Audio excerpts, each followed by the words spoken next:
کی کیا فضیلتیں ہیں اور اس مہینے کی کیا شہادتیں ہیں، ہر انسان کو اس بات کا علم ہے اور جانتا ہے، لیکن میرے عزیزوں کچھ ایسے واقعات ہیں جس کو ہمیں بار بار سنا جاتا ہے اور علماء کرام اس بات کو بتاتے بھی ہیں تاکہ مسلمانوں کے اندر ایمان کا جذبہ زندہ رہے، کیونکہ ایمان ہر جگہ نہیں ملتا۔ ایمان ایک ایسی قیمتی دولت ہے کہ اللہ پاک اس کو ہدایت عطا فرماتا ہے، اس کو ایمان کی دولت سے نوازتا ہے۔ میرے عزیزوں، آپ کے سامنے چند واقعات اور چند قربانیاں کربلا کے میدان کے حوالے سے، کیونکہ میرے عزیزوں کربلا کا میدان ایک وہ میدان ہے جس میں حضرت امام حسین رضی اللہ تعالیٰ عنہ اجمعین کی شہادت ہوئی 10 محرم۔ اس میں اس لیے نہیں کہ محرم الحرام مہینہ کا فضیلت اس لیے بڑھ گیا ہو، نہیں، بلکہ اس سے پہلے بھی نبی آئے، رسول آئے، پیغمبر آئے، ان کے ساتھ بھی یہ قربانیاں نہیں پڑی ہیں اور ان کے ساتھ بھی امتحانوں کا سامنا کرنا پڑا۔ تو یہ 10 محرم جو ہے آج سے نہیں بلکہ ہمارے نبی کریم صلی اللہ علیہ وسلم کو دنیا میں آنے سے پہلے سے اس مہینے کی فضیلت ہے، کیونکہ اللہ کے نبی حضرت آدم علیہ السلام کی توبہ جو قبول ہوئی تھی وہ بھی 10 محرم الحرام کا دن تھا۔ حضرت ابراہیم علیہ السلام کو جب دشمنوں نے آگ کے اندر ڈالا تھا، جب آگ کے اندر سے باہر صحیح سلامت نکلے، وہ بھی 10 محرم کا دن تھا۔ حضرت یونس علیہ السلام کو جو مچھلیاں نکل گئی تھی، وہ مچھلی جو اپنے پیٹ سے دوبارہ باہر نکلا، وہ بھی 10 محرم کا دن تھا۔ حضرت نوح علیہ السلام کی کشتی خود ہی پہاڑ پہ جا کر ڈوبی، وہ بھی 10 محرم کا دن تھا۔ اور اسی طریقے سے شہنشاہ مطہر تاجدار مدینہ جناب محمد عربی صلی اللہ علیہ وسلم کے نواسۂ رسول حضرت امام حسین رضی اللہ تعالیٰ عنہ کی شہادت ہوئی، وہ بھی 10 محرم کا دن تھا۔ اس سے پتہ چلتا ہے کہ محرم کی فضیلت شروع سے ہی آتی آ رہی ہے اور قیامت کا دن جو ہوگا وہ بھی 10 محرم کے دن ہی آئے گا۔ اس لیے محرم کی فضیلتیں بڑھ جاتی ہیں۔ لوگ یہ کہتے ہیں کہ ہم محرم کے دن ڈھول تاشے بجا کر کے حضرت امام حسین رضی اللہ تعالیٰ عنہ کو خوش کر دیں گے۔ میرے عزیزوں، ذرا دھیان دینا کہ اللہ کے نبی صلی اللہ علیہ وسلم کے نواسۂ رسول حضرت امام حسین رضی اللہ تعالیٰ عنہ چھوٹے سے اللہ کے نبی صلی اللہ علیہ وسلم کے پاس حضرت جبریل امین آتے ہیں اور اللہ کے نبی اپنے حجرے کے اندر بیٹھے ہوئے ہیں، آرام فرما رہے ہیں۔ جبریل آیا اور حضرت امام حسین رضی اللہ تعالیٰ عنہ اللہ کے نبی کی خدمت میں حاضر ہوا۔ اللہ کے نبی صلی اللہ علیہ وسلم وہ ننھے سے معصوم سے بچے حضرت امام حسین اور حسن کو گلے سے لگایا اور اسے چھپایا اور رونا شروع کر دیا۔ ایسا رویا کہا کہ اللہ کے نبی صلی اللہ علیہ وسلم جتنا رو رہے تھے، جتنا تڑپ رہے تھے، اس میں اللہ کے نبی صلی اللہ علیہ وسلم کی بیوی آتی ہے، کہنے لگے اللہ کے نبی کیا ہوا، کیوں رو رہے اتنا؟ کہا کہ حضرت جبریل امین آیا تھا اور کہا تھا کہ یہ بچے جو ہے آپ کے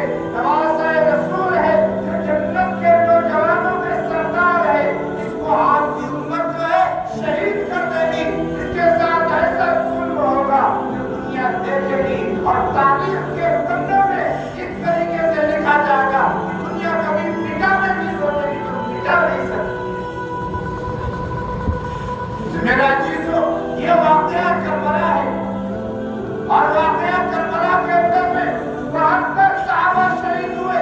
یہ نہیں کہ صرف حضرت امام حسین کی شہادت ہوئی, 72 صحابوں کی شہادت ہوئی ہے, جس میں سے حضرت امام حسین کے 6 بھائی شہید ہوئے ہیں, اس کے ننھے عسکر شہید ہوئے ہیں, اس کے ننھے سے معصوم سا بچہ 6 مہینے کے یا 2 سال کا بچہ ہوگا, جس کا نام عبداللہ بتایا جاتا ہے. آج اللہ کے نبی صلی اللہ علیہ وسلم اس کو اپنے ہاتھ میں پکڑے ہوئے ہیں, پانی کی وجہ سے تڑپ رہا ہے. 3 دن سے یزیدیوں نے پانی بند کر رکھا تھا, جس کی وجہ سے 7 محرم الحرام کے دن سے پانی بند کیا تھا, اور 10 محرم الحرام کو جہاد شروع کیا تھا اور جنگ شروع کیا تھا. اللہ کے نبی کے نواز سے حضرت امام حسین وہ ننھے سے عبداللہ کو پکڑے ہوئے ہیں گودی میں اور بیٹھے ہوئے ہیں, اور حضرت زینب رضی اللہ تعالی عنہا فرماتی ہے کہ یہ معصوم سا بچہ ہے, پانی کی وجہ سے تڑپ رہا ہے, اسے پانی نہیں ہے. یزیدیوں نے تیر مارا اتنا دور سے, وہ چاہتا تو لگ سکتا تھا, چاہتا تو بچ سکتا تھا, لیکن حضرت عبداللہ کے گلے میں آ کر تیر لگا. اللہ کے نواسے کے رسول کے ہاتھ میں عبداللہ ہے, اور بعد اس کا گردن سے ٹیڑھا ہو گیا. وہ خون کا جو پانا بنا, حضرت امام نے کہا کہ اللہ اگر تجھے یہی قربانی پسند ہے تو میں بھی تیار ہوں, میں بھی قربانی دینے کے لیے تیار ہوں. یہ حضرت امام حسین کی قربانی. ہم یہ سمجھتے ہیں کہ میرے عزیزوں یہ قربانی ایسی قربانی نہیں ہے. اللہ کے نبی کے نواسے کے پورے خاندان کو ڈال دیا گیا, ویران کر دیا گیا. یزیدیوں کے گھر میں حضرت امام حسین کا سر کو لے کر کے جایا جاتا ہے, جس کے بارے میں بہت مشہور واقعہ ہے کہ جب یزید کے محفل میں پہنچا, یزید کے محل میں پہنچا, اللہ کے نبی کے نواسے کے سر کو لے کر کے, تاکہ جب قافلہ گزر رہا تھا اس راستے سے, شام کے راستے سے جا رہا تھا, دمشق میں جا رہا تھا قافلہ, جب وہاں جاتے جاتے ایک راستے میں ایک چوراہے پہ, شام کے بازار کے چوراہے پہ رکا قافلہ, اور لوگوں نے دیکھا یزیدیوں کے فوج بہت تعداد میں ہے. کہا کہ کوئی آیا تھا, کسی کو یہ معلوم نہیں تھا, کسی کو اس کے بارے میں علم نہیں تھا کہ نواسۂ رسول کو شہید کیا گیا ہے, مدینہ کے اس نورانی چہرے کو شہید کیا گیا ہے. لیکن میرے عزیزوں, لوگوں نے کہا کہ یزید کے ساتھ کچھ بغاوت لوگ آئے تھے جو بغاوت کے اوپر گئے تھے. بغاوت کیا تھا, اس کے ساتھ جہاد کیا گیا, وہ جہاد میں ہار گئے ہیں, اس کا ہی کام ہے. ایک عورت چھت میں بیٹھی ہوئی تھی, تماشا دیکھ رہے تھے سب لوگ, کون لوگ ہیں, کیسے کیسے لوگ ہیں. میرے عزیزوں, حضرت زینب رضی اللہ تعالی عنہا جو حضرت امام حسین کی بڑی بہن ہے, حضرت امام حسین کی بڑی بہن ہے, کہا کہ اس قافلہ جب پار ہوا وہاں سے آواز آیا کہ اس قافلے والے کو کسی چیز کی ضرورت ہے, تو حضرت زینب کہتی ہے کہ پانی پلا دو, پانی پلا دو. اس عورت نے پانی بھیجا, چادریں بھیجی, کچھ کھانے کے سامان تھے وہ بھیجے جو ان کے پاس مہیا تھا, وہ سارا سامان بھیجا قافلے کے پاس. جب قافلے کے پاس سامان آیا اور کھانے کے بعد, وہ اس کے بعد اللہ کے نبی کی لاڈلی نواسی حضرت زینب کہنے لگی کہ یہ کون عورت ہے, بہت نیک عورت ہے, ہماری مدد کی ہے. اتنے میں وہ عورت اللہ کے نبی کے نواسہ حضرت زینب کے پاس پہنچی اور کہنے لگی میں آپ لوگوں کو جانتی نہیں ہوں, آپ لوگوں کو پہچانتی نہیں ہوں, آپ لوگ کون ہیں اور کہاں سے آئے ہیں مجھے کوئی معلوم نہیں ہے. کہا کہ اللہ کی بندی یہ تو بتاؤ صحیح, تم نے ہمارے ساتھ اتنا حسن و اخلاق اچھا کیا, کیوں کیا, کیا وجہ تھی ہماری اتنی مدد کی, بتاؤ اس کے بدلے میں کیا چاہیے. اس عورت نے کیا پیغام دیا, کہا کہ میں جب جوانی کا عالم تھا اس وقت میں اللہ کے نبی صلی اللہ علیہ وسلم کی بیٹی حضرت فاطمہ الزہرا رضی اللہ تعالی عنہا کی خدمت میں تھی, میں اس کی خادم تھی, اللہ کے نبی کے گھر کی خدمت کرتی تھی. اس وقت جب میں واپس آنے لگا شام کی طرف, تو حضرت فاطمہ الزہرا جو کنیزوں کی مالکہ ہے, جنت کی سردار ہے, اس نے مجھے ایک نصیحت کی تھی, ایک ہی نصیحت کی تھی کہ اگر تم جا رہی ہو تو جاؤ, تم سے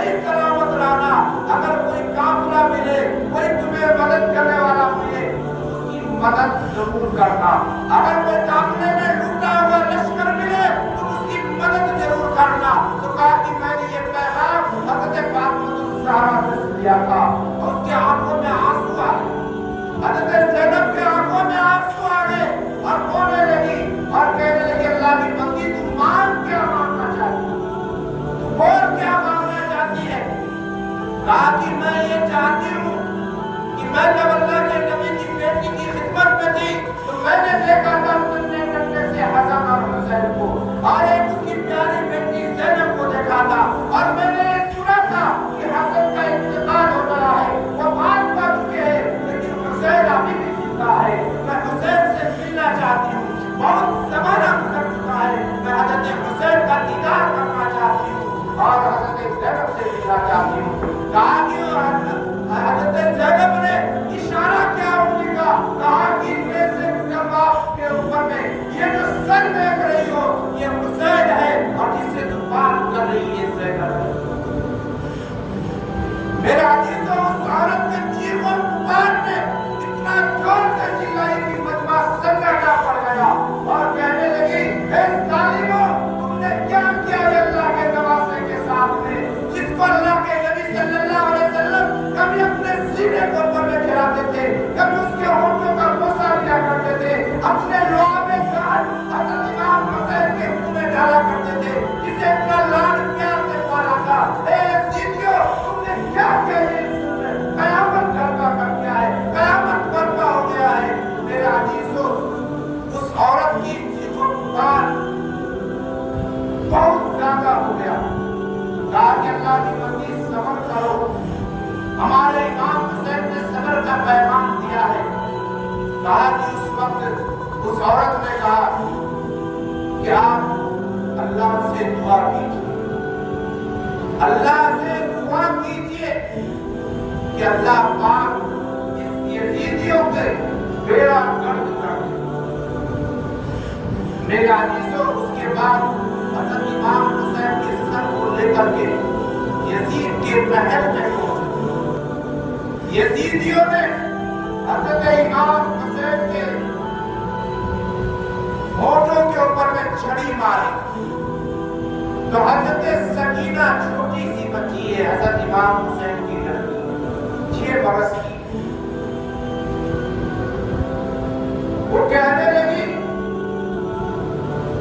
اور اس کے ساتھ میں ایک صحابی رسول بھی ہے حضرت امام زین العابدین جو اس مجمع میں تھے لیکن وہ بچ گئے تھے. کیوں بچ گئے تھے؟ کہ بہت عمر دراز تھے اور بیمار تھے، اس لیے اس کو بچ گئے. انہوں نے کہا اے عزیزیوں تم جس ہونٹ پہ چھڑی بجا رہے ہو اپنے چھڑی کو پیچھے کر دو. میں نے دیکھا ہے کہ اللہ کے نبی اسی ہونٹوں پہ غصہ لیا کرتے، میں نے دیکھا ہے کہ اللہ کے نبی اسی ہونٹوں کو جمع کرتے تھے. اے عزیزیوں تم اپنے چھڑی کو پیچھے کر دو. میرے عزیزوں اس قربانی سے اور کربلا کے میدان سے ہمیں کیا ملتا ہے؟ ایک سبق ملتا ہے کہ ہمارے ساتھ حضرت امام حسین نے کتنی بڑی قربانی دے کر کے ایمان کے پرچم کو لہرایا، اسلام کو بتا دی اور اسلام کے نوجوانوں کو سبق دیا کہ تمہارے ساتھ کوئی بھی پریشانی آ جائے، تمہارے ساتھ کوئی بھی مشکل آ جائے، تم اپنے ایمان کا سودا نہیں کرنا بلکہ ایمان کے خاطر، اللہ کی محبت کے خاطر، اللہ کو راضی کرنے کے خاطر تمہیں جس چیز کی بھی بازی لگانی پڑے تم اپنی بازی لگا دینا، لیکن ایمان کا سودا نہیں کرنا. لیکن میرے غیور مسلمانوں آج ہم لوگ 2-4 پیسوں کی لالچ میں، 2-4 لاکھوں کی لالچ میں اپنے ایمان کا سودا کر دیتے ہیں. اصل طرح سوچ کر دیتے ہیں کہ حضرت امام حسین نے ہمیں کیا پیغام دیا تھا اور کیا کہا تھا.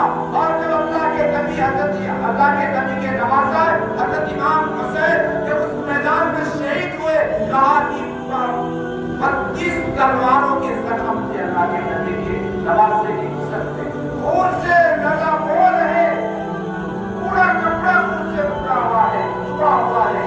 اور جب وہاں سے گھوڑے سے اترے اور کہا کہ اللہ کے بارگاہ میں اپنے سر کو جھکایا اور اللہ کا شکریہ شکریہ ادا کیا کہ اللہ تو ہماری اس قربانی کو پسند کر لے.